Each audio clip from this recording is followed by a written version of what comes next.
রায়ের বিরুদ্ধে আমরা যে সমস্ত গ্রাউন্ডগুলো নিয়েছি সেই গ্রাউন্ডগুলো আমরা উত্তীর্ণ করব এবং অন্তর্বর্তীকালীন যে আদেশটি আজকে আমরা পেয়েছি এটা এই আপিলটি নিষ্পত্তি হওয়া যেটা সময় সাপেক্ষ সে পর্যন্ত বহাল থাকলে এই চ্যানেল ওয়ানের সম্প্রচারে কোনো বাধা থাকবে না।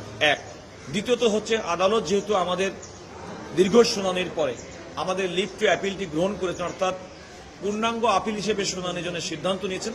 আমরা বিশ্বাস করি যে সমস্ত গ্রাউন্ড এবং যে সমস্ত আর্গুমেন্টগুলো আমরা করেছি সে বিষয়ে আদালত আজকে যেমন প্রাথমিকভাবে সন্তুষ্ট হবেন, চূড়ান্ত আপিল নিষ্পত্তির ক্ষেত্রেও তাদেরকে আমরা সন্তুষ্ট করতে সক্ষম হব এবং হাইকোর্টের বিভাগ যে রায়টি দিয়েছিল, যে আদেশটি দিয়েছিল, সেই আদেশটি বাতিল করে দিবেন, এটা আমাদের চূড়ান্ত বিশ্বাস।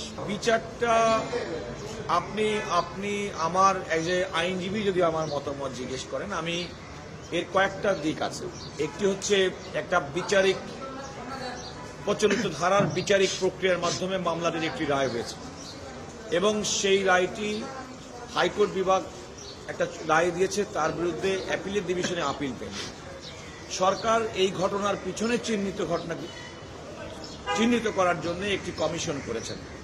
কমিশনের এই যে ফাইন্ডিং যেটা হবে সেটা হয়তো সরকারের জন্য পরবর্তীতে ফার্দার আইনগত পদক্ষেপ গ্রহণ করা সহায়ক হবে।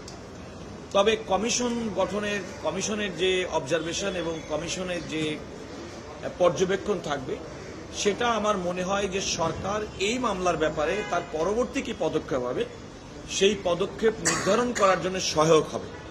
অ্যাট দিস মোমেন্ট যেহেতু একটা দেশের প্রচলিত আইন মোতাবেক একটি রায় হয়ে গেছে এবং হাইকোর্ট পর্যন্ত মামলাটি নিষ্পত্তি হয়েছে, মামলাটি এখন সুপ্রিম কোর্টে আপিল বিভাগে পেন্ডিং, আমার মনে হয় সরকারের পক্ষ থেকে তারা যে কমিশন গঠন করা হয়েছে কমিশনের ফাইন্ডিং এবং পর্যবেক্ষণের উপর পরবর্তী কার্যকর সিদ্ধান্ত গ্রহণ করবেন।